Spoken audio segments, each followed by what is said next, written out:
This video is brought to you in part by your long-distance service provider, Trajectory Design Co. and Apparel Company. Nah, I'm just messing with you guys, but seriously, this company is from a couple of guys out of California. They're real long-range shooters. I actually found them on Instagram.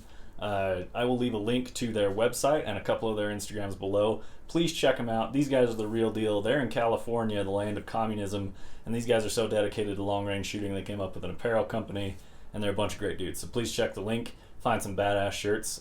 Actually, coming up, they've got a couple limited runs as well, so be sure to check into the site frequently and see what they're offering. I want to give a big shout out to anybody who checked the link in my previous video where I kind of teased the new 224 Valkyrie arriving and cruising over to the Reloaders Network. I talked to Loads of Bacon, who runs the site, and I had like 81 views on my YouTube video and 80 views on the Reloaders Network. So thanks so much, guys, for checking that link. I really appreciate it. I just want to promote the other shooters and reloaders out there who are doing so much good for the community. Those of you who did click on that link and check out that website were able to get a sneak peek at the new Uintah Precision UPR-15. If you saw my videos with the AR-10 and you said, man, I want a bolt-action AR-15, here's your response right here. So I want to give a huge shout out to Uintah Precision for sending me one out, one of the very first ones to try and get some more information out there for you guys. So let's take a look at how the first trip went with the Uintah Precision UPR-15 chambered in 224 Valkyrie. I also want to give a big shout out to Witt Machine for helping support this project by sending over a Witt Machine MRE, which stands for Muzzle Rise Eliminator. My brother actually has one of these on his AR-15 and they work excellent, and I was very excited to get one for the 224 Valkyrie. Not only do they look really cool and unique, these things really reduce muzzle rise and recoil. So compared to my 223, this 224 Valkyrie recoiled what felt like even less. So this thing's working excellent, and I highly suggest checking out their site. This is the same company that makes the clamp-on muzzle brakes that I had on my Tikka as well. Been a big fan of these guys for a while. Definitely check out their website, linked in the description below. Alright, so the first trip I took out with this, I actually bought every different type of ammo that you can for 224 Valkyrie right now. The different lines of ammunition offered by Federal at the moment is the American Eagle. This is a 75 grain full metal jacket. This is basically their more affordable line. I think these come out around like 11 or 12 bucks a box, so good and affordable there. Then they've got their Federal Fusion line, which I've been a big fan of this line in my 243 Winchester. It shot below an inch every single time I took it out with my Tikka, so I was definitely curious to see how this would shoot out of the Valkyrie. This is a 90 grain soft point. You could definitely go take a deer with this.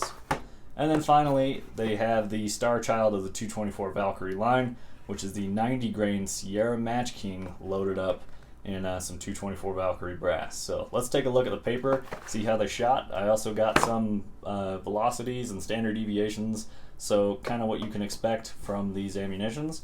Please note that my UPR-15 has a 22-inch barrel, so if they're a little high compared to the boxes, it might be because they tested these with 16 or 18-inch barrels. I'm not sure where their test data came from, but all of my velocities were higher than what's on the box, which is awesome to me because more velocity equals longer range. So maybe I really can reach their max claimed distance of 1,300 yards at supersonic speeds. So I had bore-sighted my rifle previous to this trip.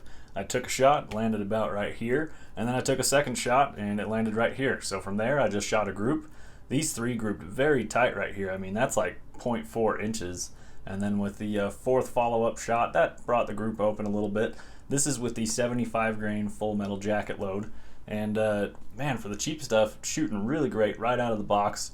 This is my second, third, and fourth shot out of this rifle, already shooting less than half-inch groups.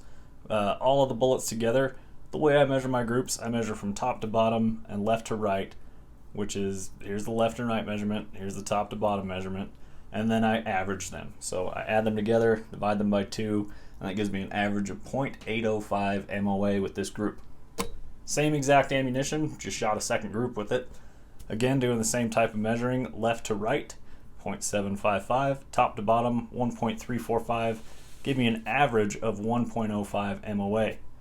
Got some bad chrono readings on this group right here, but over here with this first group, I got 5 shots over the chronograph that averaged 2973 feet per second with a 78.5 standard deviation.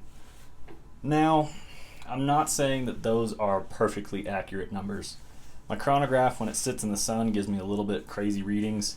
To the best of my ability, I went through the shots and tried to see if they were realistic numbers, and they're not crazily insane. And also, this is my first trip out, so I don't know really what to expect and what velocities it should be at. The standard deviation, I don't think that's really true. That's a big spread on this ammo. So bad chrono readings aside, that's all I have to go off of, so I'm sharing the data that I have. Here I have switched over to the Federal Fusion line of ammo, and here's the first 5 shots.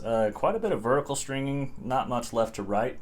Left to right was .803, top to bottom was 2 1/4 inches, which isn't really impressive. It did average 2694 feet per second with standard deviation of 27 feet per second. So, Fusion 90 grain, this is the first 5-shot group I took. Not really all that great. But when I shot the second group, man, it started to tighten back up. This is showing real promise right here. These 4 look excellent. This 5th one, I mean, it opened up a little bit. These are all super consistent trigger pulls. I felt very good this day at the range. That's why I marked down right here, good day shooting. 71 degrees. It was a little bit windy, but it's not much left to right dispersion there. So the claimed velocity on this ammo right here, 2,700 feet a second at the muzzle. I was averaging 2721 right here, and the first group I averaged 2694. So really close to what the velocity on this box says, which is good. I would hope to get what the velocity says on the box. Usually I think that they estimate it to be high just to try and say they have faster ammo, whatever. So shooting really good right here. I definitely want to get more groups down with the Federal Fusion. Something that may be going on is you kind of have to foul your barrel to the ammo that you're shooting, and this is a totally different style bullet. The type of jacket that they use and the bonded bullet and whatever. I wonder if it just needed to be kind of fouled up with the Fusion to start shooting better, and maybe if I continued shooting Fusion it would shoot even better than this. At a later point we'll find out, but for this trip I only shot 10 shots. So let's take a look at what the 90 grain Sierra Matchking can do. Now real quick before we go on, Uintah Precision is a Utah company. They're out of Duchesne, Utah, which is kind of central eastern Utah. And they make these awesome bolt action AR-15 uppers and AR-10 uppers. The barrels that they use is from another Utah local company. It's called Witt Machine, or MGM barrels. And this is my first experience with Matchking Machine. They're actually known for making like Thompson Center contender barrels, and they've made all sorts of crazy stuff with those. So what this is, it's a 22-inch 1-to-7 twist, 22 caliber barrel, chambered in 224 Valkyrie, obviously.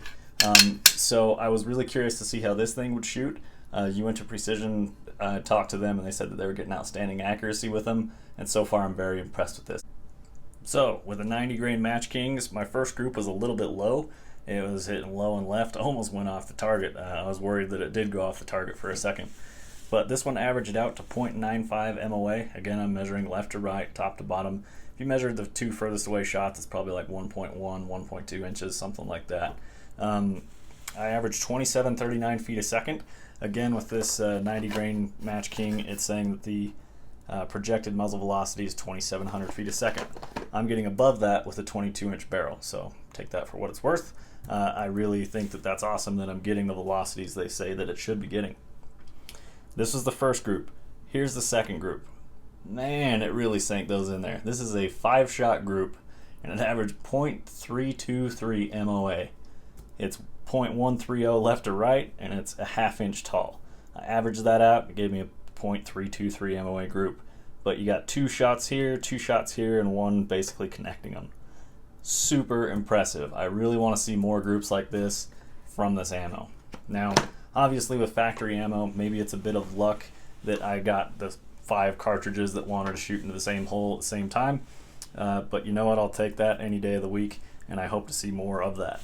I did get excited, and so I shot another group, and I think the barrel might be stringing just a touch. I don't know yet. I haven't really had time to characterize this barrel yet, but a lot of vertical stringing, not much left to right. Like I say, it was a little windy that day, but these bullets certainly cut through the wind just fine. For this one, it measured 0.580 across and 2 inches up and down, which averaged out 1.3 MOA.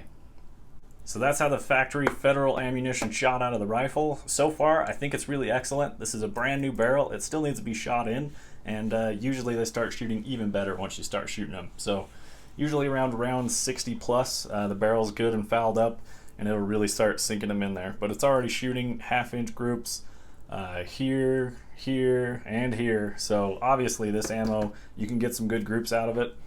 Just got to take your time and make sure your barrel's the right temperature. Something I do want to plug, I just did a bore sight on my rifle, and I actually landed 3 inches away from center, so kind of proud of myself there.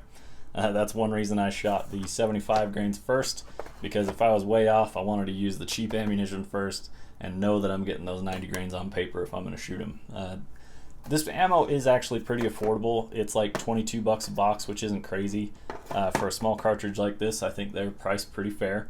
The Fusion line again is like $22, $23, maybe up to 25 bucks depending on which store you're at.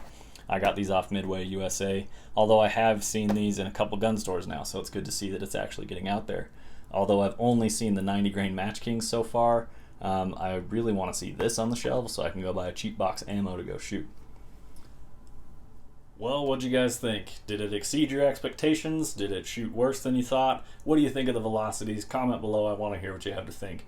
Personally, I think I've got a shooter. I can't wait to get out and shoot more of them, get the barrel more fouled up, and then we'll go back and do more testing, as well as get into reloading for it.